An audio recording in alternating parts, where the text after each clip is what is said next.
আচ্ছা, এখন আমরা যেটা দেখব সেটা হচ্ছে টি-বিম ডিজাইন বাই ইউএসডি মেথড। আমরা একটু আগে যেটা দেখলাম, অর্থাৎ এই প্রিভিয়াস পার্টে যেটা দেখলাম সেটা ছিল আমাদের টি-বিম ডিজাইন বাই ডাব্লিউএসডি মেথড। এখন আমরা দেখব টি-বিম ডিজাইন বাই ইউএসডি মেথড। আচ্ছা, সেটা দেখার আগে আমি ডাব্লিউএসডি মেথডের সাথে ইউএসডি মেথডের একটা বেসিক যে ডিফারেন্স সেটা একটু বলে নেই।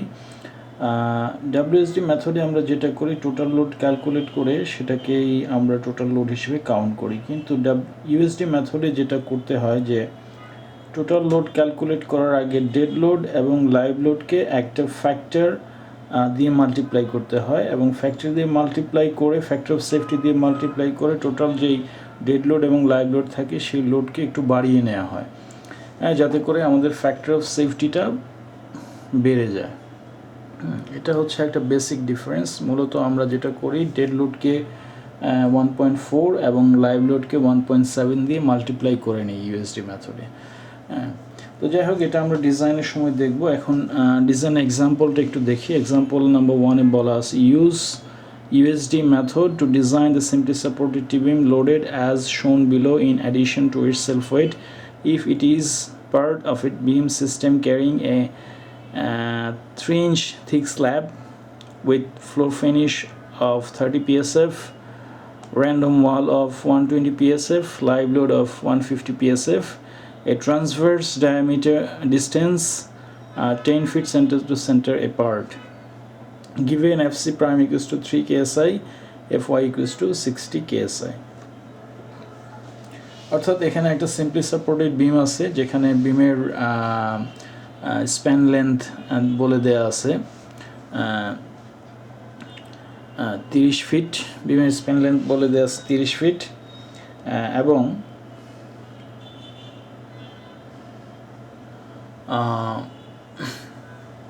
একটা বিম একটা স্ল্যাব ক্যারি করে, যেখানে স্ল্যাবের থিকনেস বলে দেওয়া আছে 3 ইঞ্চি, এবং অন্যান্য যেসব ম্যাটেরিয়াল প্রপার্টি আছে, এফসি প্রাইম বলে দেওয়া আছে 3 কেএসআই, এফওয়াই বলা আছে 60 কেএসআই, এবং স্ল্যাবের উপরে যে লোডগুলো আছে সেই লোডগুলোর সম্বন্ধে বলে দেওয়া আছে যে ফ্লোর ফিনিশ হচ্ছে 30 পিএসএফ, র্যান্ডম ওয়াল হচ্ছে 120 পিএসএফ, এবং লাইভ লোড হচ্ছে 150 পিএসএফ।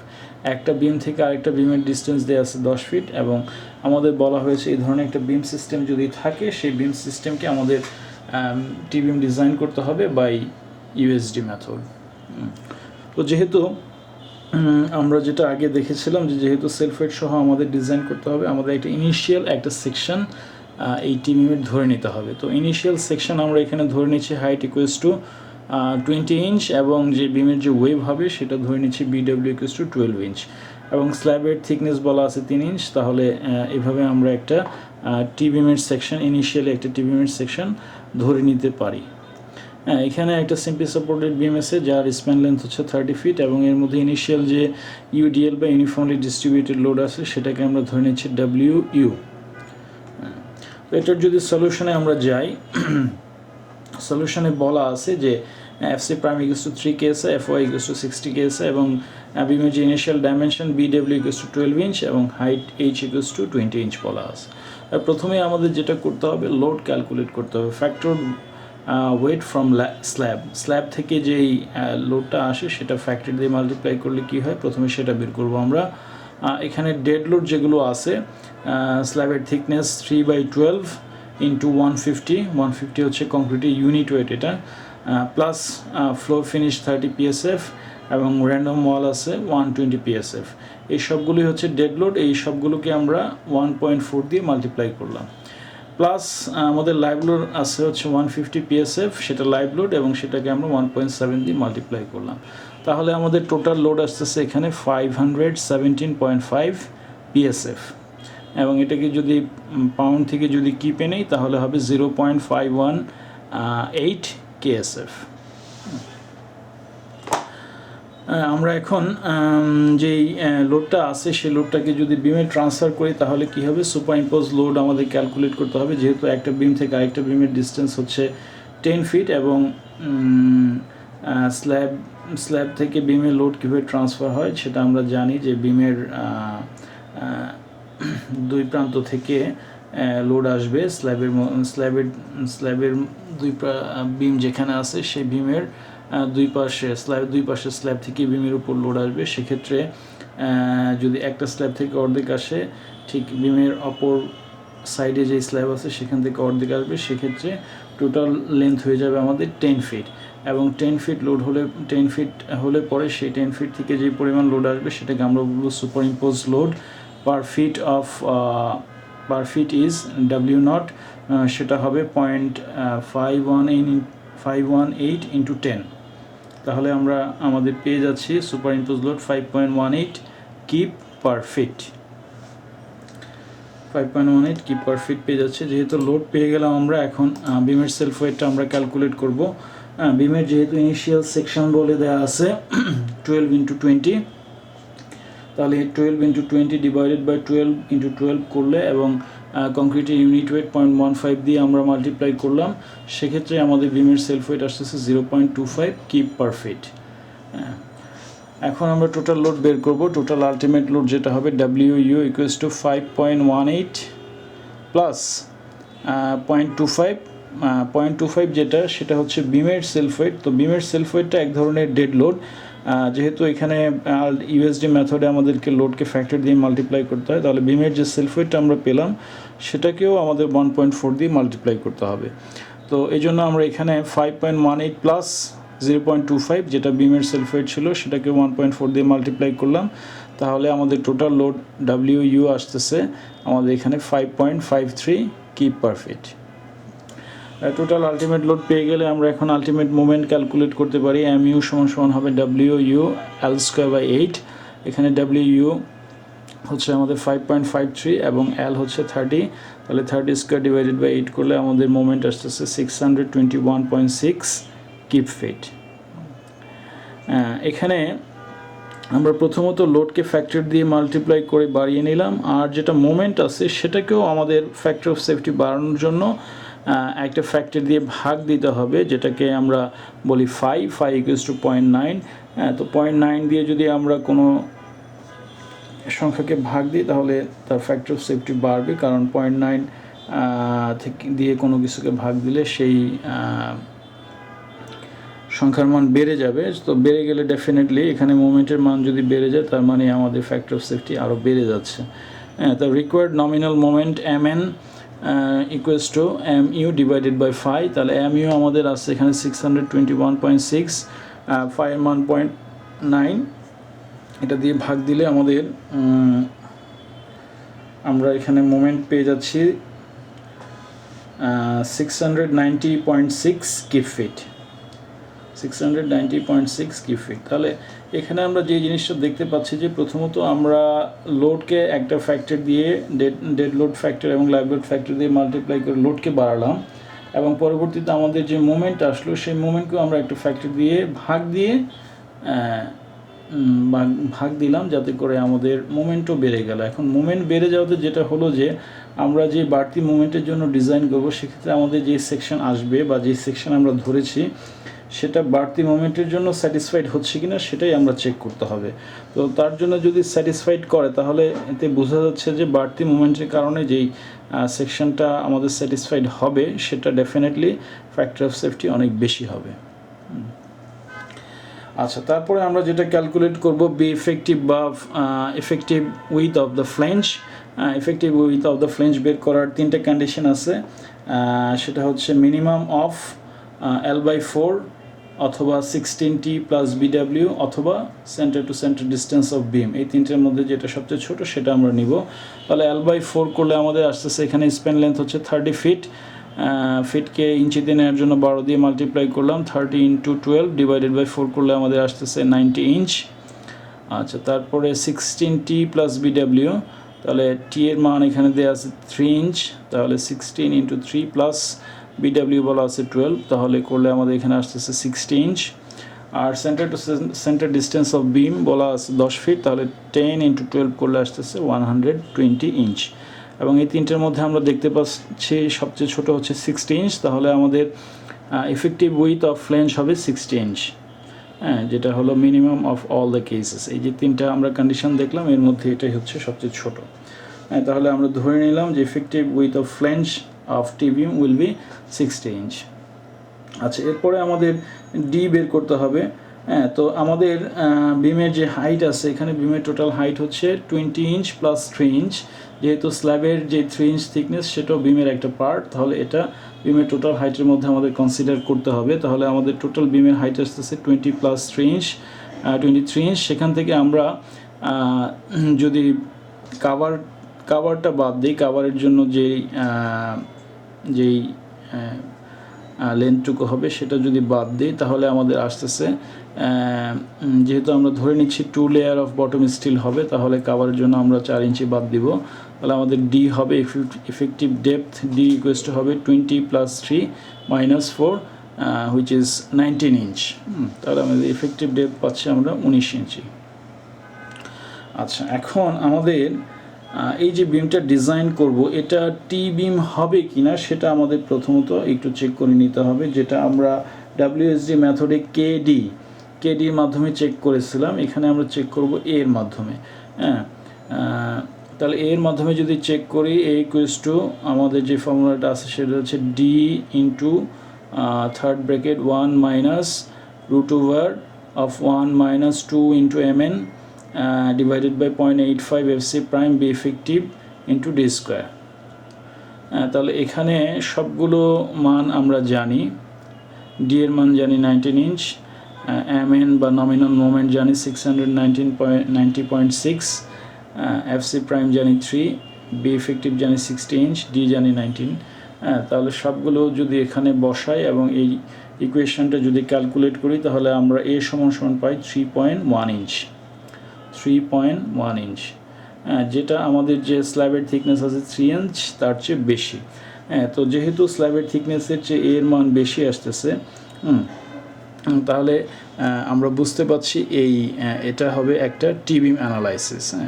আচ্ছা, এখানে এ হচ্ছে position of neutral axis, position of neutral axis from the top of the beam বা টপ অফ দ্য স্ল্যাব।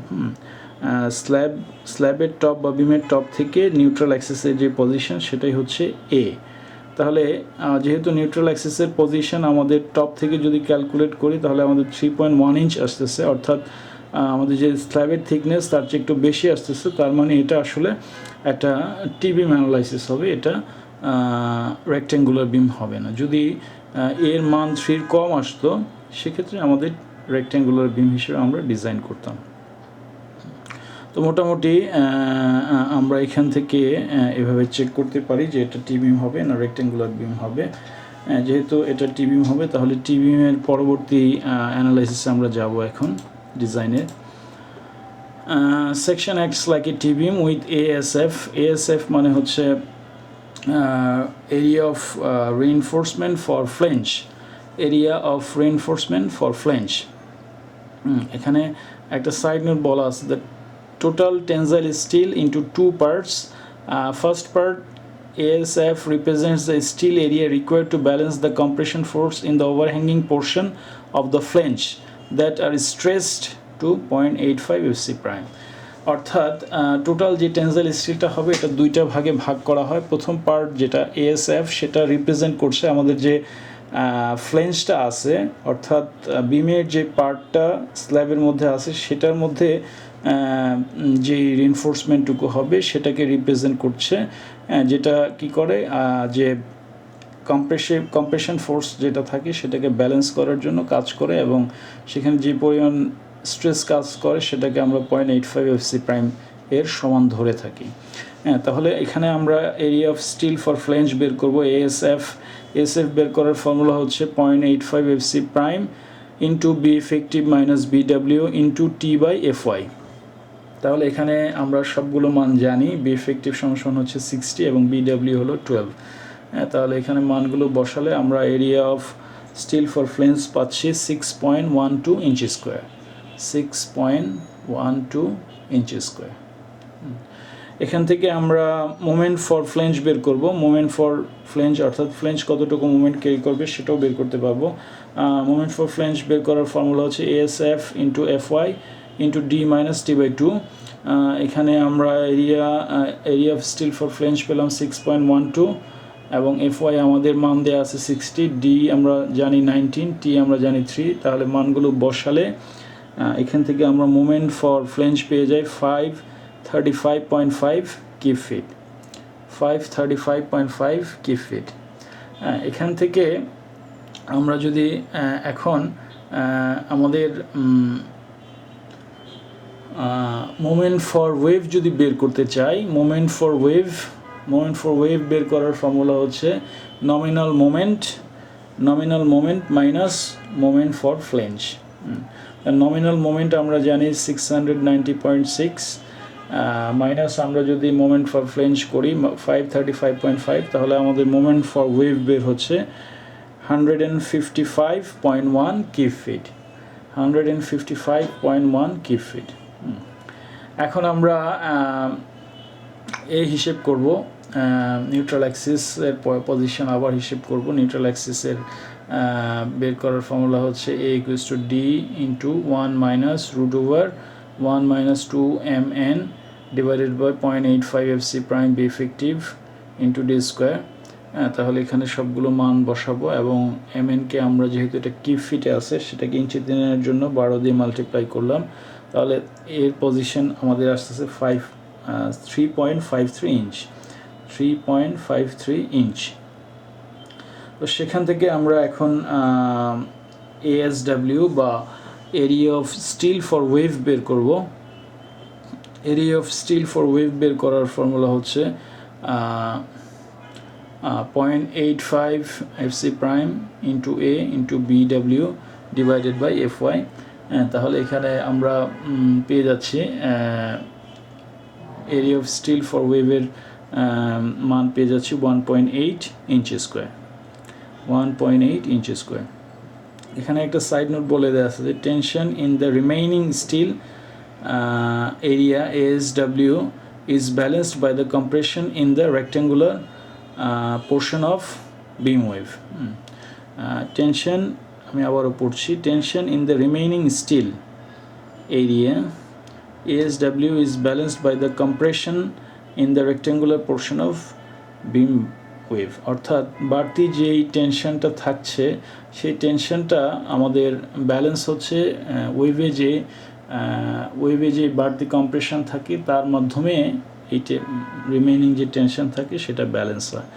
যাই হোক, আমরা মোটামুটি দুইটা রিইনফোর্সমেন্ট আমাদের দরকার ছিল, সেটা পেয়ে গেলাম বটম রিইনফোর্সমেন্ট বের করার জন্য। একটা হচ্ছে ফ্লেঞ্জে যে পরিমাণ টেনশন কাজ করবে সেই টেনশনকে ব্যালেন্স করার জন্য কতটুকু রিইনফোর্সমেন্ট লাগবে, এবং বটমে বিমের ওয়েভে কতটুকু টেনশন কাজ করবে সেই টেনশনকে ব্যালেন্স করার জন্য কতটুকু রিইনফোর্সমেন্ট লাগবে, এবং সেটাকে আমরা পেয়ে গেলাম। একটা হলো ASF এবং একটা পেলাম ASW। এই দুটাকে যোগ করলে আমরা পাবো টোটাল রিইনফোর্সমেন্ট AS। তাহলে AS সমান আমরা বলতে পারি ASF plus ASW which is 6.12 plus 1.8 that is 7.92 inch square, 7.92 inch square. তাহলে আমরা ধরে নিয়েছিলাম যে আমরা bottom reinforcement 2 layer bottom reinforcement দিব। তাহলে 7.92 যেটা আমাদের রিকোয়ার্ড রিইনফোর্সমেন্ট আছে সেটাকে আমরা যদি 2 লেয়ারে দিতে চাই তাহলে আমরা করতে পারি যেটা নাম্বার 9 বার ইউজ করতে পারি। 8টা নাম্বার 9 বার ইউজ করলে হয়ে যায়। 8টা নাম্বার 9 বারের এরিয়া হচ্ছে 1 ইঞ্চি স্কোয়ার। তাহলে 8টা নাম্বার 9 বার এরিয়া ইউজ করলে আমাদের রিইনফোর্সমেন্ট আসতেছে 8 × 1 দ্যাট ইজ 8 ইঞ্চি স্কোয়ার, যেটা আমাদের যেটা রিকোয়ার্ড হচ্ছে 7.92, তার চেয়ে একটু বেশি আছে, এবং যেটা খুব বেশিও না। তাহলে পরে কি বলে আমাদের যেই রিকোয়ার্ড রিইনফোর্সমেন্ট আছে তার খুব কাছাকাছি আছে, যার ফলে এটা ইকোনমিক্যালও হবে। তো আমরা এভাবে প্রোভাইড করতে পারি 8টা নাম্বার 9 বারস ইন 2 লেয়ার্স। এভাবে আমাদের টিবিএম ডিজাইনটা আমরা করতে পারি ইউএসডি মেথডে। তো মোটামুটি এটা ছিল আমাদের ইউএসডি মেথডের ডিজাইন প্রসেস। এটা অনেকটা ডাব্লিউএসডি মেথডে, ইউএসডি মেথড অনেকটা ডাব্লিউএসডি মেথডের মতোই। এখানে শুধু আমরা যেটা করলাম লোডকে দুইটা ড্যাড লোড এবং লাইভ লোডকে দুইটা ফ্যাক্টর দিয়ে মাল্টিপ্লাই করলাম এবং মুভমেন্টকে ফাই নামক আর একটা ফ্যাক্টর দিয়ে আমরা ভাগ করে নিলাম ফ্যাক্টর অফ সেফটিকে ইমপ্রুভ করার জন্য। এবং আমাদের যে চেক করার ক্রাইটেরিয়াটা সেটাও একটু ডিফারেন্ট ছিল ডাব্লিউএসডি মেথডের চেয়ে। অ্যাপার্ট ফ্রম দ্যাট মোটামুটি একই রকম ছিল। আমরা রিএনফোর্সমেন্টটাকে দুইটা পার্টে হিসেব করে নিয়েছি, যে টেনসাইল রিএনফোর্সমেন্ট সেটাকে দুইটা পার্টে হিসেব করে নিয়েছি, একটা হচ্ছে এএসএফ আর একটা হলো এএসডাব্লিউ, এবং দুইটাকে যোগ করে আমরা বটম রিএনফোর্সমেন্টটা পেয়েছি। তো মোটামুটি যাই হোক এটুকু ছিল আমাদের ডিজাইন প্রসেস ফর টিবিম বা ইউএসডি মেথড। যদি এর মধ্যে আপনাদের কারো কোথাও বুঝতে প্রবলেম হয় ডেফিনেটলি আমাকে ক্লাসে জিজ্ঞেস করবেন, আমরা ক্লাসে এগুলো ডিসকাস করব। এবং এই যে টিবিম ডিজাইন এই পর্যন্ত যে পর্ট এটা আমাদের মিড টার্ম এক্সামে থাকবে। হ্যাঁ, তো আমাদের মিড টার্ম এক্সামের সিলেবাস এই পর্যন্ত থাকবে টিবিম ডিজাইন বা ইউএসডি মেথড। আশা করি যে এটুকু আপনারা এই পর্যন্ত যেই ক্লাসগুলো আমরা নিলাম এগুলো আপনারা ভিডিওগুলো দেখেছেন। এর মধ্যে যদি কারো কোনো প্রবলেম থাকে অবশ্যই আমার সাথে ডিসকাস করবেন ক্লাসে, আমরা ক্লাসে এক্সপ্লেন করার চেষ্টা করব। বা এর বাইরেও যদি কারো কোনো প্রবলেম থাকে অবশ্যই আমাকে জিজ্ঞেস করবেন। সবাইকে ধন্যবাদ জানিয়ে আজকে ক্লাস এখানেই শেষ করছি। ধন্যবাদ।